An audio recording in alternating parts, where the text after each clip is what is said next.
साथियों, किसी ने कहा है, तुम्हें ख्याल हो मेरा तो मेरे साथ चलो। तुम्हें ख्याल हो मेरा तो मेरे साथ चलो, सता रहा हो अंधेरा तो मेरे साथ चलो। रोशनी की तलाश में निकला हूं, बुला रहा है सवेरा, मेरे साथ चलो। आदरणीय राहुल गांधी जी, एक नया सवेरा, संघर्ष का एक नया पथ और एक नए जज्बे के साथ। खड़गे जी, सोनिया गांधी जी, अजय माकन जी,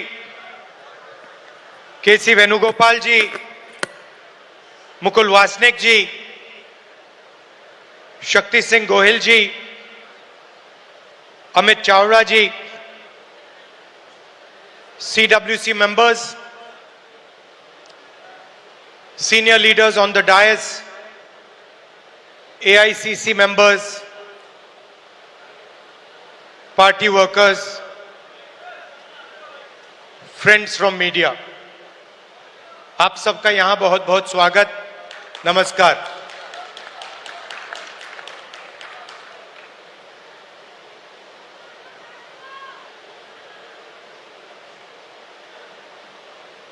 सौ साल पहले महात्मा गांधी जी कांग्रेस पार्टी के प्रेसिडेंट बने थे और 150 साल पहले सरदार पटेल इस धरती पे पैदा हुए थे। गांधी जी, सरदार पटेल जी, ये कांग्रेस पार्टी के फाउंडेशन है, कांग्रेस पार्टी की नींव है।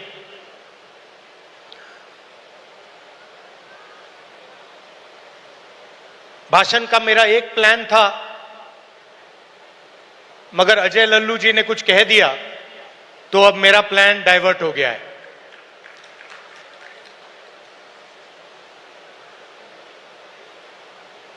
अभी उन्होंने कहा कि मैं पिछड़ों के लिए, दलितों के लिए, आदिवासियों के लिए, गरीब लोगों के लिए काम कर रहा हूं। वो सच है, मगर उन्होंने बात जोड़ी कि आने वाले समय में लोग मेरा नाम याद करेंगे और जैसे ही ये शब्द उनके मुंह से निकले तो मुझे एक बात याद आई।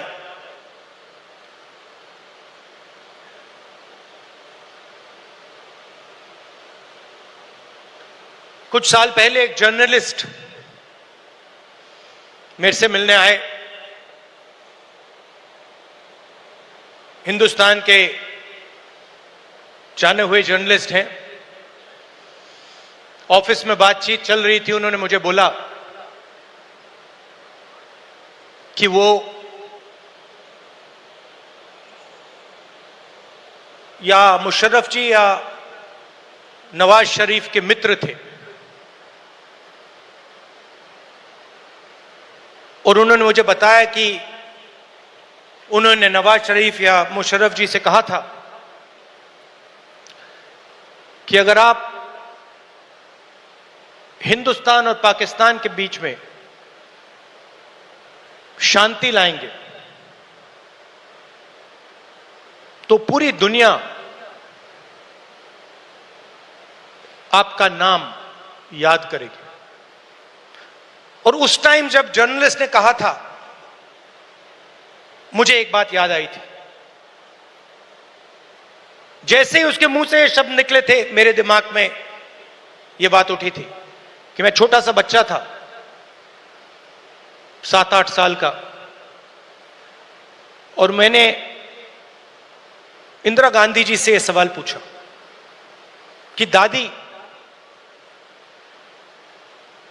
मरने के बाद आपके बारे में लोगों को क्या कहना चाहिए, क्या सोचना चाहिए। जानते हो इंदिरा गांधी जी ने क्या जवाब दिया, जो मुझे आज तक परफेक्ट जवाब लगा।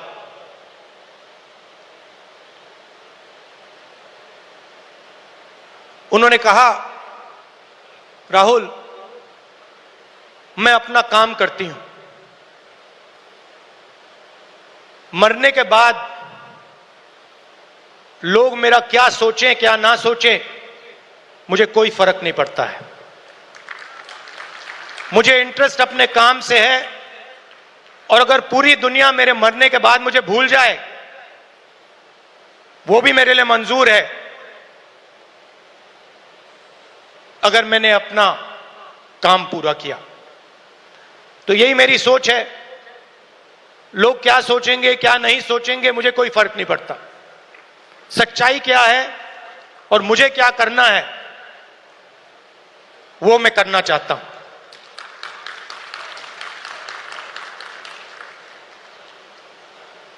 तेलंगाना में हमने एक क्रांतिकारी कदम उठाया, जाति जनगणना। उससे कुछ महीने पहले मैंने पार्लियामेंट हाउस में भाषण दिया था। मोदी जी के सामने कहा कि मोदी जी, आप जाति जनगणना कराइए, देश को मालूम होना चाहिए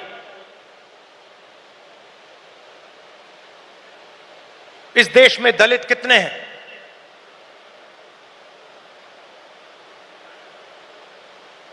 पिछड़ा वर्ग कितना है,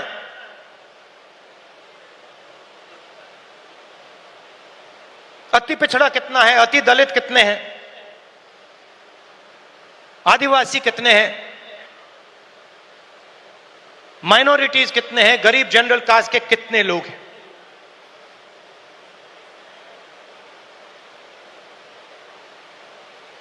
और मैं सिर्फ जाति जनगणना के पीछे नहीं था। जाति जनगणना एक कदम है।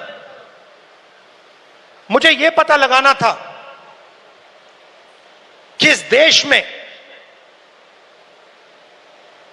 किसकी कितनी भागीदारी है। उस समय मैंने कहा था कि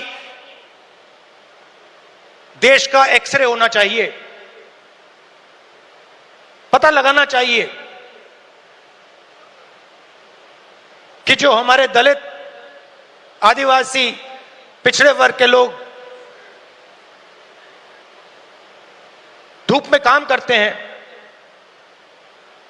मजदूरी करते हैं, क्या सचमुच में यह देश उनकी इज्जत करता है? क्या सचमुच में यह देश उनको जगह देता है? यह मेरे दिमाग में सवाल था। मोदी जी ने, आरएसएस ने साफ कह दिया, हम जाति जनगणना नहीं करेंगे, हम जानना नहीं चाहते हैं, हम समझना नहीं चाहते हैं, हम लोगों को बताना नहीं चाहते हैं कि इस देश में दलितों को, आदिवासियों को, पिछड़ों को, गरीब जनरल कास्ट को, माइनॉरिटीज को कितनी भागीदारी मिलती है, हम छुपाना चाहते हैं। और वहां मैंने सामने बोल दिया कि आप छुपाइए जितना छुपाना है। लोकसभा में, राज्यसभा में हम कानून पास करेंगे, आपके बिल्कुल सामने कानून पास करेंगे, जाति जनगणना यहीं से निकालेंगे। तेलंगाना में किया और आप हैरान हो जाओगे। रेवंत रेड्डी जी ने बोला मगर डिटेल में नहीं गए। और मैं जानता हूं कि जो तेलंगाना की हालत है वो इस देश के हर प्रदेश की हालत है। तेलंगाना में 90% आबादी ओबीसी, अति पिछड़ा, दलित, अति दलित, माइनॉरिटी, आदिवासी।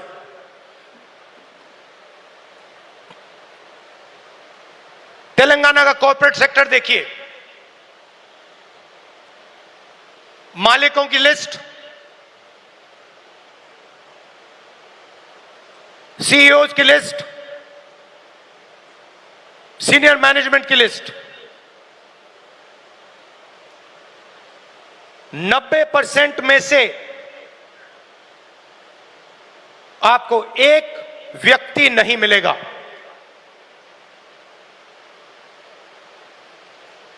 नब्बे % की भागीदारी तेलंगाना के कॉर्पोरेट सेक्टर में है ही नहीं।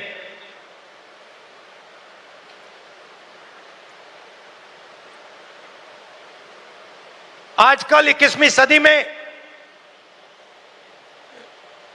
मजदूर को गिग वर्कर कहा जाता है।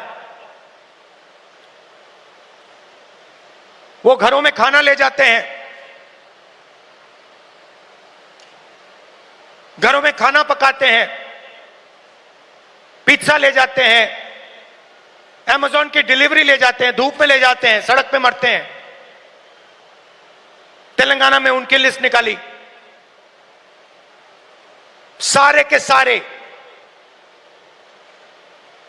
या ओबीसी या दलित या आदिवासी।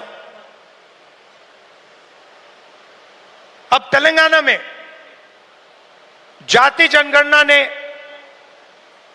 एक बिल्कुल नया औजार दिया है। तेलंगाना में हम सचमुच में विकास का काम कर सकते हैं। तेलंगाना में हम पिन पॉइंट एक्यूरेसी के साथ भागीदारी के बारे में हर सेक्टर में आपको बता सकते हैं। और मैं खुश हुआ कि जाति जनगणना होने के एकदम बाद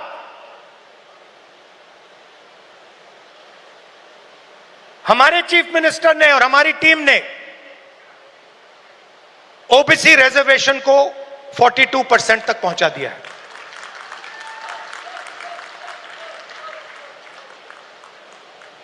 हम सुपर पावर की बात करते हैं, मगर जब धन की बात होती है, भागीदारी की बात होती है, कॉर्पोरेट इंडिया की बात होती है, चाहे प्राइवेट अस्पताल हो, प्राइवेट एजुकेशन सिस्टम हो, 90% उसमें है ही नहीं। मोदी जी 24 घंटा पिछले वर्ग की बात करते हैं, दलितों की बात करते हैं, आदिवासियों, वनवासियों की बात करते हैं। वो उनको वनवासी कहते हैं। मगर जब उनकी भागीदारी का सवाल आता है, जब उनके पार्टिसिपेशन का सवाल आता है, तो बीजेपी के लोग बिल्कुल चुप हो जाते हैं। तो ये तेलंगाना ने एक क्रांतिकारी कदम उठाया है और पूरे देश को रास्ता दिखाया है। और मैं फिर से दोहरा के कह रहा हूं, इस स्टेज से आप सब के साथ कह रहा हूं कि 50% की जो दीवार है, इसको हम पूरे देश में तोड़ के परे कर देंगे। और जो शुरुआत हमने तेलंगाना में की है, वही हम दिल्ली में पूरे हिंदुस्तान के लिए करने जा रहे हैं। एससी एसटी सब प्लान की मैंने बात उठाई। क्रांतिकारी कानून लाए थे हम, इसको बीजेपी ने रद्द कर दिया है। एक के बाद एक हिंदुस्तान की सारी संस्थाओं पर यह आक्रमण कर रहे हैं। जहां भी आपको पहले दलितों को, पिछड़ों को, आदिवासियों को, गरीब जनरल कास्ट को जहां भी पहले जगह मिलती थी, वो सारे के सारे दरवाजे एक के बाद एक बंद कर रहे हैं। पहले हिंदुस्तान के हर जात के युवा सेना में जा सकते थे, पेंशन मिलती थी, शहीद का दर्जा मिलता था, एक्स सर्विसमैन स्टेटस मिलता था। उसमें सब लोग जा सकते थे। खत्म कर दिया। आज हमारी सरकार युवाओं को कहती है कि अगर आप युद्ध में शहीद होगे और अगर आप अग्निवीर हो तो हम आपको ना पेंशन देंगे ना शहीद का दर्जा देंगे। आपके साथ में जो लड़ रहा है उसको मिलेगा, मगर आपको नहीं मिलेगा। रास्ता किसके लिए बंद किया? गरीबों के लिए। गरीब जनरल कास्ट, दलित, पिछड़ा वर्ग, अति पिछड़ा वर्ग, आदिवासियों के लिए। पहले पब्लिक सेक्टर हुआ करता था, उसमें हर जात के लोग जा सकते थे। Steel authority India, BHEL, BSNL, HAL, ये आप सबको, पूरे देश के युवाओं को रोजगार देते थे, अपॉर्चुनिटी देते थे। एक के बाद एक इनको बंद किया जा रहा है।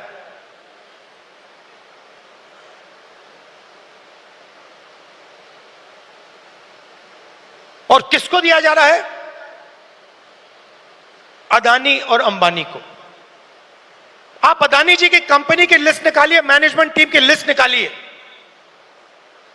अंबानी जी की मैनेजमेंट टीम की लिस्ट निकालिए, बाकी कॉर्पोरेट्स की मैनेजमेंट लिस्ट निकालिए। आपको एक दलित, एक आदिवासी, एक पिछड़ा वर्ग का नहीं मिलेगा। तो 90% का कुछ बचा ही नहीं। 90% के लिए मजदूरी, बेरोजगारी, और हिंदुस्तान के सारे airport, ports, defence industry, cement industry, जो भी चाहते हैं अदानी जी को। छत्तीसगढ़ में माइन चाहिए, बस्तर में माइन चाहिए, मिलेंगी। झारखंड में माइन चाहिए, बिहार में माइन चाहिए, मिलेगी। बंबई का एयरपोर्ट चाहिए, ले लो। लखनऊ का एयरपोर्ट चाहिए, ले लो। डिफेंस इंडस्ट्री चाहिए, ले लो। HAL को परे करो, BHEL को परे करो, बनाओ जो बनाना है। तो सारा का सारा धन, सारी की सारी अपॉर्चुनिटीज 90% से छीनी जा रही है। पहले नरेंद्र मोदी अमेरिका गए, याद है आपको? गले लगे थे, याद है? इस बार गले लगने वाली फोटो देखी आपने? देखी? कहां गायब हो गई? राष्ट्रपति ट्रंप ने ऑर्डर दिया, जिनको मोदी जी अपने मित्र कहते हैं, ऑर्डर दिया, सुनो, इस बार गले नहीं लगेंगे, इस बार नए टैरिफ लगाएंगे। चूं तक नहीं निकली, आज तक गायब है। जनता का ध्यान वहां ना चला जाए तो पार्लियामेंट में 2 दिन ड्रामा चलाया। मगर सच्चाई है कि आर्थिक तूफान आने वाला है। कोविड आया था, नरेंद्र मोदी जी ने थाली बजवाई, मोबाइल फोन की लाइट दिखवाई, अब आर्थिक तूफान आ रहा है, सामने है, करोड़ों लोगों को नुकसान होगा। 50 साल से सबसे ज्यादा बेरोजगारी आज है। कहां गए नरेंद्र मोदी? कहां छुप गए हैं?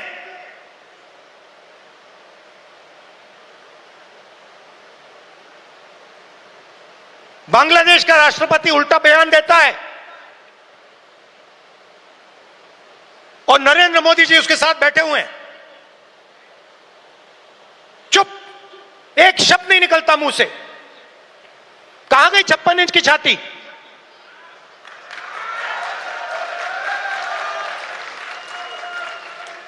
जब प्रधानमंत्री को कहना था, इंदिरा गांधी से एक बार किसी ने पूछा, डू यू लीन लेफ्ट और राइट, मतलब आप दाएं लीन करती हैं बाएं लीन करती हैं? इंदिरा गांधी जी ने कहा, मैं हिंदुस्तान की प्रधानमंत्री हूं, मैं ना दाएं लीन करती हूं ना बाएं लीन करती हूं, बीच में सीधी खड़ी रहती हूं। ये हमारे जो नए प्रधानमंत्री हैं, ये सीधा सामने मत्था टेक देते हैं। सच्चाई है हिंदुस्तान की, और विचारधारा की लड़ाई है।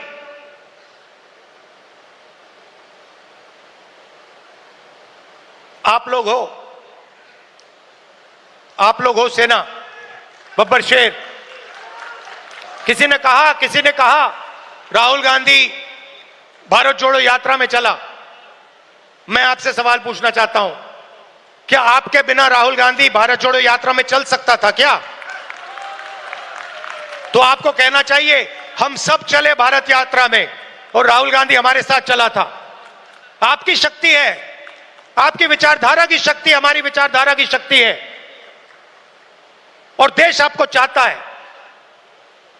देश तंग आ गया है। आप देखना, बिहार के चुनाव में देखना, महाराष्ट्र के लोगों से पूछिए, आपको बताएंगे बीजेपी ने महाराष्ट्र में चुनाव कैसे जीता है। वो आपको बता देंगे किस प्रकार से जीता है। इलेक्शन कमीशन से हमने वोटर लिस्ट, महाराष्ट्र की वोटर लिस्ट हम पूछ पूछ के थक गए। आज तक इलेक्शन कमीशन हमें महाराष्ट्र की वोटर लिस्ट नहीं दे पा रहा है। यह सच्चाई है। मगर आने वाले समय में यहां पे बदलाव आने वाला है। लोगों का मूड दिख रहा है। तो विचारधारा की लड़ाई है। आपकी विचारधारा है, गांधी जी की विचारधारा है। क्या फर्क है इसमें और आरएसएस की विचारधारा में? सबसे पहले, ये कॉन्स्टिट्यूशन जो है, ये हमारी विचारधारा है।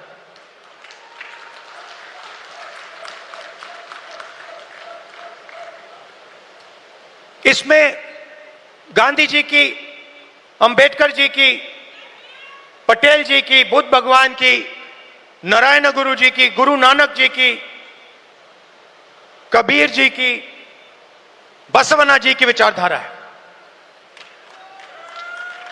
यह 70 साल पुराना डॉक्यूमेंट नहीं है, यह हजारों साल पुरानी सोच है, और यह आपकी है।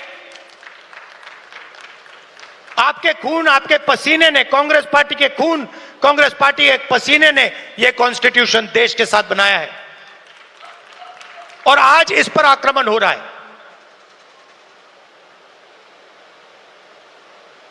संस्थाओं पर आक्रमण होता है। अग्निवीर, अदानी अंबानी को देश का पूरा धन, यह सब कॉन्स्टिट्यूशन पर आक्रमण हो रहा है। कॉन्स्टिट्यूशन में कहीं नहीं लिखा है कि हिंदुस्तान का पूरा धन 2-3 लोगों के हाथ में होना चाहिए। कॉन्स्टिट्यूशन में कहीं नहीं लिखा है कि हिंदुस्तान की हर संस्था में एक संगठन आरएसएस के लोग होने चाहिए। इस कॉन्स्टिट्यूशन में कहीं नहीं लिखा है कि हिंदुस्तान की सब यूनिवर्सिटीज के वाइस चांसलर आरएसएस के होने चाहिए। इस कॉन्स्टिट्यूशन में कहीं नहीं लिखा है कि हिंदुस्तान की दूसरी भाषाओं को, तमिल को, बंगाली को दबाया जाना चाहिए, कहीं नहीं लिखा है। मगर आरएसएस और बीजेपी रोज इस कॉन्स्टिट्यूशन पर आक्रमण कर रहे हैं और इनको सिर्फ कांग्रेस पार्टी रोक सकती है, बाकी पार्टियां नहीं रोक सकती हैं। आप देखना, क्योंकि यह विचारधारा की लड़ाई है। जिस पार्टी के पास विचारधारा नहीं है, क्लैरिटी नहीं है, वो बीजेपी आरएसएस के सामने नहीं खड़ी हो सकती। जिस पार्टी के पास विचारधारा है वो ही आरएसएस और बीजेपी का मुकाबला कर सकती है और वो ही आरएसएस और बीजेपी को हराएगी। और आजादी से पहले एक बात याद रखिए, भूलिए मत, आजादी में हम सिर्फ अंग्रेजों से नहीं लड़े थे, हम अंग्रेज और आरएसएस की विचारधारा के खिलाफ लड़े थे। ये सारे जो आरएसएस के लोग हैं, इनकी विचारधारा फ्रीडम स्ट्रगल की विचारधारा नहीं है। जिस दिन कॉन्स्टिट्यूशन लागू हुआ था, जिस दिन यह किताब लिखी गई थी, उस दिन इस कॉन्स्टिट्यूशन के खिलाफ आरएसएस ने रामलीला मैदान में इस कॉन्स्टिट्यूशन को जलाया था। सालों के लिए इस कॉन्स्टिट्यूशन में लिखा है कि हमारे देश का जो झंडा है वो तिरंगा होगा। सालों के लिए आरएसएस ने तिरंगा को सलूट नहीं मारा था। यह सच है। आज जो भी कहें, उनकी विचारधारा कॉन्स्टिट्यूशन के खिलाफ है। वो लोकतंत्र को खत्म करना चाहते हैं, वो हिंदुस्तान की सारी संस्थाओं को कंट्रोल करना चाहते हैं और अंबानी अदानी को हिंदुस्तान का पूरा धन पकड़ाना चाहते हैं। और हमारी विचारधारा कहती है कि यह देश हर जात का, हर धर्म का है, हर भाषा का है। इस देश की संस्थाएं, इस देश के इंस्टीट्यूशंस किसी एक संगठन के नहीं है, कांग्रेस पार्टी के नहीं है, इस देश की जनता के हैं और इस देश की जनता को उन इंस्टीट्यूशंस पर कंट्रोल होना चाहिए। यह लड़ाई चल रही है। कुछ दिन पहले बीजेपी ने लोकसभा में वक्फ बिल पास किया। वक्फ बिल फ्रीडम ऑफ रिलीजन पर आक्रमण है, कॉन्स्टिट्यूशन पर आक्रमण है।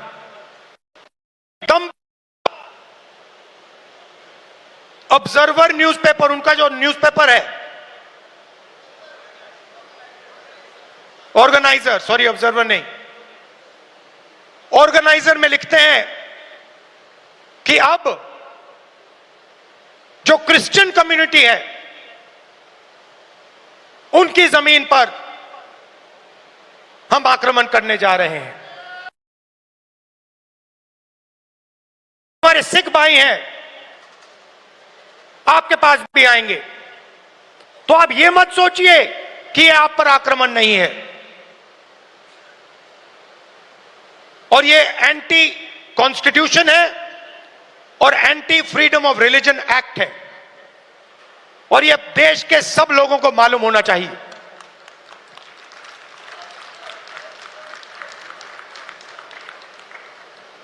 तो हम चाहते हैं कि हर कम्युनिटी, हर धर्म, हर भाषा को इस देश में इज्जत मिले, रिस्पेक्ट मिले, जगह मिले। हम चाहते हैं कि यह देश सब लोगों का हो और हर धर्म, हर जात, हर भाषा को इस देश से फायदा मिले। यहां पीछे जूली जी हैं, कहां हैं आप? जूली जी कहां हैं? जूली जी टिकाराम जूली जी कहां है भाई? हाँ, जूली बुलाइए उनको।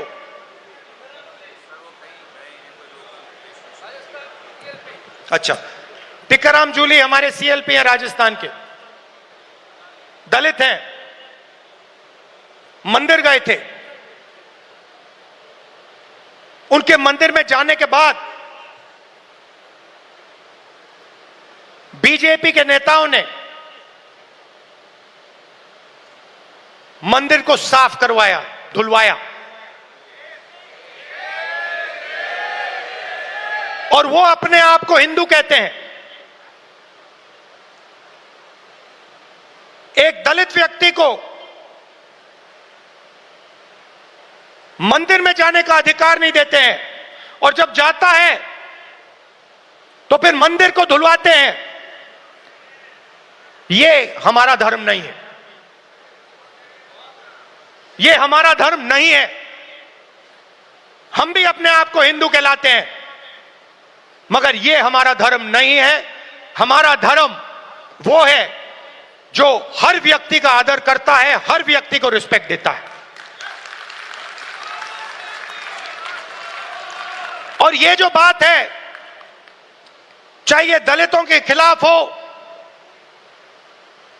पिछड़ों के खिलाफ हो, यह बीजेपी के हर कार्यकर्ता के दिल के अंदर छुपी हुई है। यह है आप में और उनमें फर्क। आपके लिए चाहे दलित हो, आदिवासी हो, पिछड़े हो, महिला हो, अल्पसंख्यक हो, आप सबकी रिस्पेक्ट करते हो। हमारा हर कार्यकर्ता हिंदुस्तान के हर व्यक्ति की रिस्पेक्ट करता है। उनके दिल में नफरत भरी हुई है। 21वीं सदी में वो कह नहीं सकते हैं क्योंकि कॉन्स्टिट्यूशन है, मगर दिल में जो उन्होंने जूली साहब के साथ किया, वही वो आप सबके साथ करना चाहते हैं। ये उनकी सच्चाई है, और लड़ाई इसी बात की है। हमारे लिए सब लोग इंसान हैं, सब लोगों से हम मोहब्बत करते हैं, सब लोगों की हम रिस्पेक्ट करते हैं। उनके लिए अलग अलग है। कोई दलित है, उसको मंदिर में नहीं जाना चाहिए। कोई मोची है, उसे सॉफ्टवेयर इंजीनियर नहीं बनना चाहिए। कोई गरीब किसान का बेटा है, उसे अंग्रेजी नहीं सीखनी चाहिए। ऐसा हिंदुस्तान हमें नहीं चाहिए, और हम होने भी नहीं देंगे।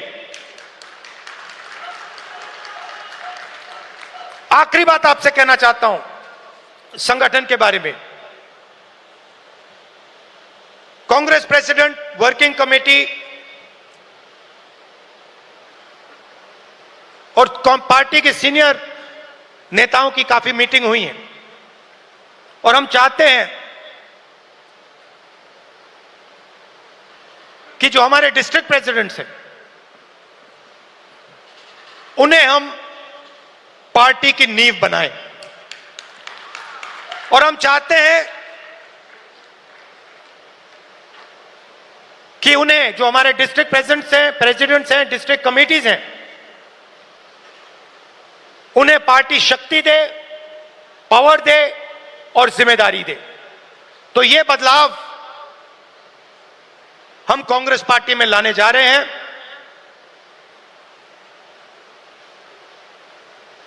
डिस्ट्रिक्ट कमेटी और डिस्ट्रिक्ट प्रेसिडेंट को हम पार्टी का फाउंडेशन बनाने जा रहे हैं।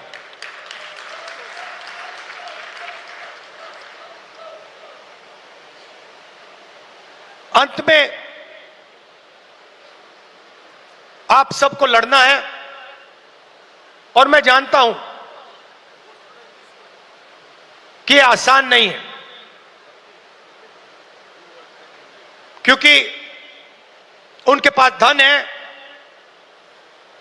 उनके पास हिंदुस्तान के सारे इंस्टीट्यूशंस हैं, उनके पास सब कुछ है, मगर जीत हमारी होगी क्योंकि हमारे पास सच्चाई है और देश की जनता का प्यार है। तो घबराने की कोई जरूरत नहीं है। आप देखना आने वाले समय में कांग्रेस पार्टी, बीजेपी और आरएसएस का क्या करने जा रही है। अब मुझे पीछे से कह रहे हैं कि जो हमारे साउथ के लोग हैं उनके लिए अंग्रेजी में बोलना है, तो थोड़ा सा मैं अंग्रेजी में बोलता हूं। Brothers and sisters, the fight is about the Constitution. This Constitution was prepared by the Congress Party, by the people of India, by Mahatma Gandhi, Ambedkar, Jawaharlal Nehru, Sardar Patel ji, Ambedkar ji. This Constitution is under attack. This Constitution is an ideological document that reflects the ideology of the Congress Party. It does not reflect the ideology of the Sangh Parivar or the RSS. And that is why they are intent on destroying this Constitution and capturing all the institutions that emerged from it. It is our duty as Congress members to protect this Constitution, to protect the rights of every single Indian, all communities, all languages, all genders. It is our duty and our right because it is our ideology that is reflected in the Constitution.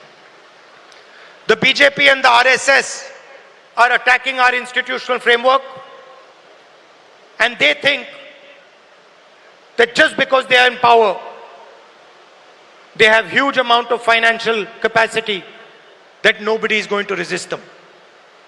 They are absolutely wrong.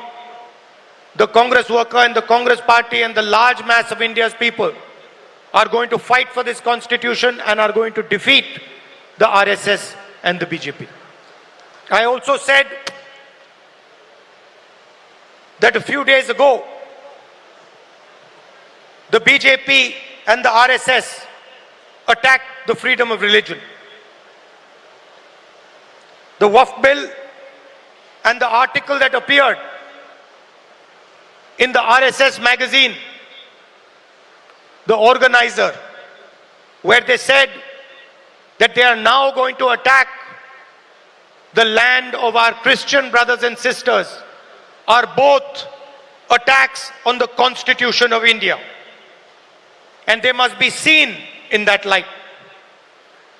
I also spoke about the caste census and about how we have taken a tremendous step in Telangana, which has revealed a lot about the communities that are participating in different activities in the state.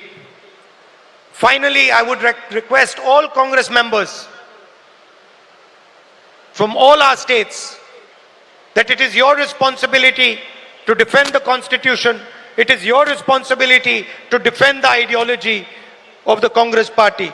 And I'm proud that you do it every single day against great odds. Thank you very much. Namaskar.